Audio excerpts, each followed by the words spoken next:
ఓం మహాగణాధిపతయే నమః. ఓం గురుభ్యో నమః. ఓం శ్రీమాత్రే నమః. పరమేశ్వర స్వరూపమైనటువంటి జ్యోతిష, వాస్తు మరియు ఇతర అనేకమైనటువంటి శాస్త్రములను మనకు అందించినటువంటి మహర్షులకి నమస్కారం. హయగ్రీవ హయగ్రీవ హయగ్రీవేతి యో వదేత్ తస్య నిస్సరతే వాణి జహ్నుకన్యా ప్రవాహవత్. అరుణాం కరుణాతరంగితాక్షీం ధృతపాశాంకుశపుష్పబాణచాపాం అనిమాదిభిరావృతాం మయూకైః అహమిత్యేవ విభావయే భవానీం. శ్రీమాత్రే నమః. ప్రేక్షకులకి ఆ లలితాంబిక అమ్మవారి యొక్క అనుగ్రహం పరిపూర్ణంగా కలగాలని మనస్ఫూర్తిగా కోరుకుంటూ మనం ఈరోజు వార ఫలితాల్లో 9వ తేదీ నుంచి 15వ తేదీ వరకు 12 లగ్నాల వారికి, లగ్నం తెలియని వారు రాశిని చూసుకున్నాం. ఇక్కడ కన్ఫ్యూజన్ ఏమీ లేదు.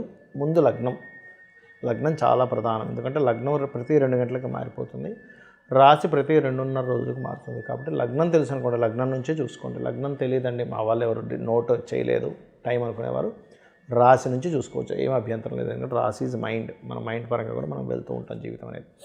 అయితే ఇక్కడ ఈ వారం ఈ గ్రహస్థితి ఎలా ఉంది అని చూసుకున్నట్లయితే మనకి శని, రాహు, కేతువు, గురువు అంటే వృషభంలోని, కన్యలోని, కుంభంలో ఉండే శని, మీనంలో ఉండే రాహు అలాగే ఉంటారు. కాకపోతే గ్రహాలు కొన్ని మాత్రం మారుతాయి. శుక్రుడు ఇక్కడే ఉంటున్నాడు మీనంలోనే, కుజుడు వక్రించి ఇక్కడే ఉంటున్నాడు, చంద్రుడు ఈ మిథునం నుంచి కన్య వరకు సంచారం జరుగుతుంది ఈ వారము. ఈ రవి బుధులు ఇద్దరూ మాత్రం రవి 13వ తేదీ కుంభంలోకి, బుధుడు 11వ తేదీ కుంభంలోకి మారుతున్నాడు. ఈ యొక్క గ్రహస్థితిని అనుసరించి ద్వాదశ లగ్న లేదా రాశుల వారికి ఏ విధంగా ఉండబోతుంది, ఇటువంటి విషయాల పట్ల జాగ్రత్త వహించాలి, ఏ దేవతారాధన చేసుకోవాలి, ఏ గ్రహ ఆరాధన చేసుకోవాలి అనేటువంటి విషయాలు చెప్తుంది నేనైనప్పటికీ కూడా చెప్పిస్తుంది సాక్షాత్ లలితా అమ్మవారిగా భావిస్తూ ఒక్కొక్క లగ్నం గురించి మనం తెలుసుకుందాం. కన్యా లగ్నము, కన్యారాశి, కన్యవారికి కనుక చూసుకున్నట్లయితే మీకు లగ్నంలో కేతువు యొక్క సంచారం జరుగుతుంది. ఎప్పుడైతే లగ్నంలో కేతువు యొక్క సంచారం జరుగుతుందో కొంత విరక్తి, వైరాగ్యము, తెలియని ఒక ఇంట్రెస్ట్ లేనితనాన్ని మీకు పెంచుతూ ఉంది. దీన్ని తగ్గించుకోవడానికి ఎక్కువగా గణపతి ఆరాధన చేయండి. మరియు 7వ స్థానంలో రాహు ఉన్నందుకు ఇప్పుడు శుక్రుడితో కలిసి ఉన్నాడు కాబట్టి లగ్నంలో కేతు ఎంత ప్రధానమో 7వ రాహు అంత ప్రధానం. కాబట్టి శుక్రుడు ఉన్నాడు కాబట్టి మీ యొక్క జీవిత భాగస్వామికి లేదా మీ పార్ట్నర్స్కి ఏదైనా రూపంలో కలిసి రావడం, ఒక శుభవార్తలు వినడము, శుభకార్యాలకి వాళ్ళు అనుకున్నటువంటిది ఏదైతే ఉందో శుభకార్యాలకు సంబంధించినవి సఫలీకృతం అవ్వడం చూపిస్తుంది. పెద్ద మొత్తంలో మీ తండ్రి గారికి సంబంధించింది కావచ్చు, ఏదైనా ఒక పెద్ద మొత్తంలో మీకు ధనం రావడం, లేదా మీ జీవిత భాగస్వామికి సంబంధించిన వాటి మూలంగా ఏదైనా ధనం రావడం అనేటువంటి చాలా స్పష్టంగా చూపిస్తుంది. అదేవిధంగా కాస్త ఈ వారము ఎక్కువగా కొన్ని ప్రయత్నాలు ఫలించేటువంటి వారంగా చెప్పుకోవచ్చు. కాకపోతే ఇక్కడ 10వ స్థానంలో కుజుడు వక్రించి ఉన్నందుకు కొంచెం మీరు ఉద్యోగ సంబంధించిన విషయంలో కాస్త ఎక్కువ స్ట్రెస్ అనేటువంటిది ఉంటుంది. రియల్ ఎస్టేట్ రంగాల్లో ఉండేటువంటి వారికి, లేనట్లయితే ఏదైనా కన్స్ట్రక్షన్ రంగాల్లో ఉండేటువంటి వారికి, వీరికి ధనయోగము, అదేవిధంగా స్కూల్స్, కాలేజెస్ నడిపేటువంటి వారికి కూడా ఫైనాన్షియల్ గ్రోత్ పెరగనుంది. అన్నదమ్ములతోని గతంలో ఎవరైనా ఏదైనా మాట ఇచ్చిన వారితో కొంతవరకు సహాయ సహకారాలు, మరియు మీ యొక్క జీవిత భాగస్వామి మూలంగా లేదా మీ పార్ట్నర్స్ మూలంగా కొంతవరకు ఫైనాన్స్ రావడం అనేటువంటి చాలా స్పష్టంగా చూపిస్తుంది. అయితే ఇక్కడ 6వ స్థానంలో రవిశనిలో ఉండడం అనేటువంటిది ఏదైనా కోర్టు కేసెస్ వ్యవహారాల్లో గెలుపు రావడం కానివ్వండి, అదేవిధంగా చేసేటువంటి ప్రయత్నాలు ఏవైతే ఉంటాయో ఆ యొక్క ప్రయత్నాల్లో కూడా కొన్ని స్పోర్ట్స్ రిలేటెడ్ సంబంధించిన విషయాల్లో కూడా కలిసి రావడం అనేటువంటిది చాలా స్పష్టంగా గోచరిస్తుంది. 7వ శుక్రుడు ఉన్నందుకు ఇష్టపడిన వారిని వివాహం చేసుకోవాలనే ప్రయత్నము, విదేశాల్లో ఉండేటువంటి వారిని వివాహం చేసుకోవాలనేటువంటి ప్రయత్నం ఖచ్చితంగా ఫలిస్తుంది. అదేవిధంగా మీ యొక్క జీవిత భాగస్వామిని విదేశాలకు పంపించాలనే ప్రయత్నం కూడా ఫలిస్తుంది. కాకపోతే ఇక్కడ కాస్త ఈ 5వ అధిపతి 6వ స్థానంలో ఉన్నందుకు కొంచెం శత్రు సంబంధంగా, అంటే మీ సంతాన సంబంధించిన వారితోనే కొంత శత్రుత్వాలు ఏర్పడడం ఇటువంటివి చూపిస్తున్నాయి. ఇక మీరు చేయవలసినటువంటి దేవత ఆరాధన ఏమిటి అని చెప్పి చూసుకున్నట్లయితే ప్రధానంగా మీరు ఇక్కడ శని, రవి గ్రహాల దగ్గర దీపారాధన చేయండి. బుధగ్రహం దగ్గర కూడా, వీలైతే కేతువు, శని, రవి, బుధ, కేతు గ్రహాల దగ్గర దీపారాధన చేయండి. వెంకటేశ్వర స్వామి యొక్క ఆరాధన చేయండి. అన్ని విధాలు బాగుంటుంది. ఈ వీడియోలో ముఖ్యంగా 3 ముఖ్యమైనటువంటి విషయాల కోసం నేను మీకు చెప్పనున్నాను. చాలామంది వీటి గురించి భయపడిపోతూ ఉంటారు. అదేమిటంటే, 1 ఏలినాడు శని, 2వది కాలసర్ప దోషం ఉందనేటువంటి దాంతో, మూడవది వాళ్ళు ఏమి చేపట్టినా సరే కలిసి రావట్లేదు. ఏమిటి ఇన్ని సంవత్సరాలు ఇంతేనా అనేటువంటి ఈ మూడిటికి ఈరోజు నేను మీకు పరిష్కారం చెప్తాను. ఒకటి, ఏలినాటి శని లేదా అర్ధాష్టమ శని, అష్టమ శని గుర్తుపెట్టుకోండి. దీని గురించి మీరు పెద్దగా బెంగపడకండి. ఎందుకు అంటే ఏలినాటి శనిలోనే నేను మీకు రుజువు చూపించగలుగుతా. ఏలినాటి శనిలోనే అద్భుతమైన స్టేజెస్కి వెళ్ళి వాళ్ళు ఉన్నారు, సీఎంలు అయ్యారు, పీఎంలు అయ్యారు. మనం చాలాసార్లు చెప్పాం.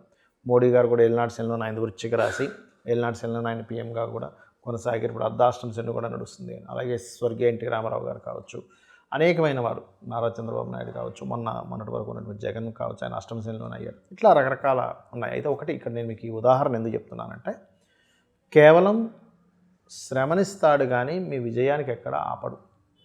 అంటే అదేమిటండి, మరి కొన్ని పనులు ఆగిపోతుంటాయి కదండి అంటే, ఒక విషయం గుర్తుపెట్టుకోండి. మనం ఒక మార్గంలో వెళ్తున్నాం, అక్కడ వెళ్తున్నటువంటి మార్గం బ్లాక్ అయింది, ఇంకొక మార్గం మనం వెతుక్కుంటాం. అంటే ఏమిటి, అప్పటి వరకు మనకు తెలిసింది ఒకటే మార్గం, కానీ ఆ మార్గం ఆగడం వల్ల ఇంకో మార్గం కూడా మనకు తెలిసింది. ఆ రకంగా మనకి మన జీవితంలో విజయం పొందడానికి ఎన్ని మార్గాలు అన్వేషించాలో అన్ని మార్గాలు అన్వేషించేటువంటి ఒక గొప్ప యోగాన్ని అనుకోండి, లేనట్లయితే ఒక గొప్ప మార్గాన్ని కానివ్వండి, ఆ యొక్క శని భగవానుడు మనకు చూపిస్తాడని అర్థం చేసుకుంటూ, శని యొక్క ప్రభావం మీ మీద ఎక్కువగా పడకుండా ఉండాలి అంటే మధ్యాహ్నం పూట నిద్రపోకండి దయచేసి.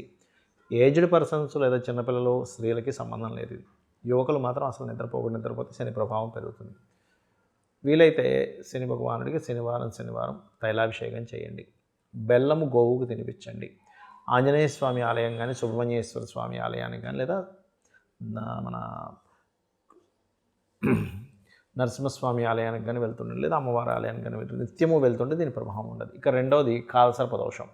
కాలసర్పదోషం అనేటువంటిది ఫస్ట్ నేను మీకు క్లారిటీ ఇస్తాను. కాలసర్పదోషం ఎలా చూడాలంటే, రాహు కేతువులకి మధ్యలో, అంటే ఇప్పుడు చూడండి, ఇప్పుడు ఉదాహరణకి ఇక్కడ రాహు, ఇక్కడ కేతువు ఉన్నాడు.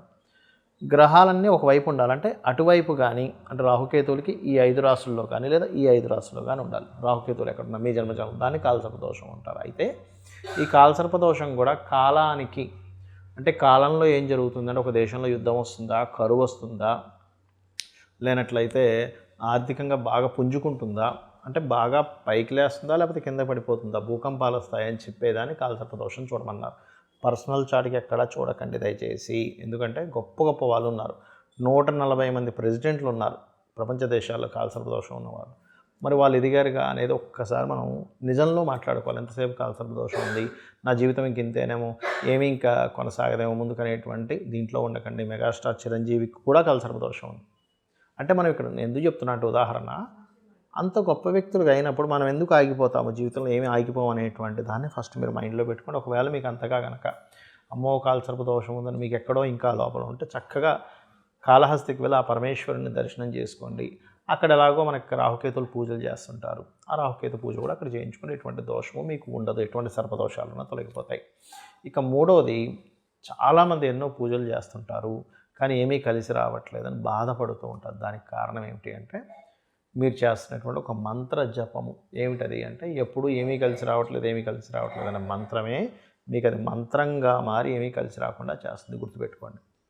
ఎవరు కలిసినా సరే, ఎన్నో పూజలు చేస్తున్నాను ఏమీ కలిసి రావట్లేదు, ఏం చేసినా కలిసి రావట్లేదు, అది మంత్రంగా మారుతుంది. గుర్తుపెట్టుకోండి. అలా కాకుండా నేను ఎన్నో ట్రయల్స్ వేస్తున్నాను, ఎంతో ఓపిక్గా ట్రయల్స్ వేస్తున్నాను అనుకోండి పాజిటివ్గా, అంటే ఒకటి చేసాము కలిసి రాలేదు, సరే నేను అక్కడితో ఆగిపోలేదు. ఇప్పుడు 2 విషయాలు ఉంటాయి గుర్తుపెట్టుకోండి. ఒకే సంఘటనని 2గా ఆలోచించవచ్చు. ఎలాగా, ఏం చేసినా కలిసి రావట్లేదని నెగిటివ్గా ఆలోచించవచ్చు, కానీ నేను అందరిలో ఆగిపోలేదు, ఏది కలిసి వస్తుందో అన్వేషణలో ఉన్నాను పాజిటివ్గా ఆలోచించవచ్చు. అంటే ఎక్కడ నేను ఆగిపోలేదు, ఇది చేశాను కలిసి రాలేదు, వెంటనే ఇంకోటి మొదలుపెట్టాను, అది చేశాను నాకు కలిసి రాలేదు, మళ్ళీ ఇంకోటి మొదలుపెట్టాను అనేటువంటి ధోరణిలో వెళ్తే మీకు ఆత్మవిశ్వాసం పెరుగుతుంది. అలా కాకుండా అమ్మో నేను ఏం చేసినా కలిసి రావట్లేదు. కొంతమంది షాప్స్ బిజినెస్ నడిపిస్తుంటారు, నేను నిలబడి ఉన్నాను. ఇప్పుడు 2 విషయాలు చూడండి. అబ్బా నాకేమి నష్టమైపోతుందని నేను కురింగిపోతున్నాను వేరు, నేను నిలబడి ఉన్నానని చెప్పి ఆలోచించడం వేరు. కాబట్టి ఇలా ఉండండి. ఒకటి, ఏమి చేసినా మీకు కలిసి రావట్లేదు అంటే ఒకటే గుర్తుపెట్టుకోండి, మీరు నిత్యము చేయవలసింది గోసేవ, నిత్య దీపారాధన కనుక చేసినట్లయితే ఖచ్చితంగా పూర్వ వైభవాన్ని తెచ్చిపెడుతుంది నిత్య పూజ అని చెప్తూ ఉంటారు శాస్త్రంలో. కాబట్టి అది చేయండి. మరొకటి ఏంటంటే, నిత్యము లలితా సహస్రనామాల యొక్క శ్రవణము లేదా పఠనము చేయండి. ఇవాళ రేపు అందరికీ అప్పులు, ఫైనాన్షియల్ ప్రాబ్లమ్స్ ఉంటాయి. దానికి పర్టికులర్గా ఓం అపర్ణాయే నమః అనే నామాన్ని నిత్యము జపించండి. ఖచ్చితంగా అమ్మవారి యొక్క అనుగ్రహంతో మీ యొక్క అప్పుల బాధలు తొలగుతాయి. అదేవిధంగా ఓం సంపత్కరీ సమారూఢ సింధుర వ్రజ సేవితాయే నమః అనే నామస్మరణ చేయండి. 100% మీరు ఏదైతే ఇప్పుడు ఫైనాన్షియల్గా ఇబ్బంది పడుతున్నారో తగ్గుతుంది. దాంతోపాటు ఇళ్లల్లో చాలామంది వాస్తుపరంగా ఉత్తరం వైపు డార్క్ కలర్స్ వేస్తుంటారు, లేనట్లయితే గ్రీన్ కలర్, మన రెడ్ కలర్స్ లాంటివి ఎక్కువగా వేస్తుంటారు, ఎల్లో కలర్స్ వేస్తుంటారు. ఉత్తరంలో ఆ కలర్ వేయకండి. ఇంటి లోపల వైపు పూర్తిగా ఉత్తరం గోడకు వైట్ కలర్ ఉండేలా చూసుకోండి. ఇలా కొన్ని వాస్తుకు సంబంధించిన దోషాల వల్ల కూడా మీకు ఫైనాన్షియల్ ఇబ్బంది వస్తుంటుంది. వేస్టేజ్ జోన్లో తీసుకెళ్ళి మనీ పెట్టడము, గెయిన్స్ అండ్ ప్రాఫిట్ జోన్లో పెట్టాలంటే నైరుతి గదిలో వాయువ్య మూల పెట్టండి, ఖచ్చితంగా బాగుంటుంది. ఈ యొక్క విషయాలు మీరు తెలుసుకొని మీ యొక్క జీవితాన్ని ఆనందంగా మార్చుకుంటారని చెప్పి కోరుకుంటూ శ్రీమాత్రే నమః.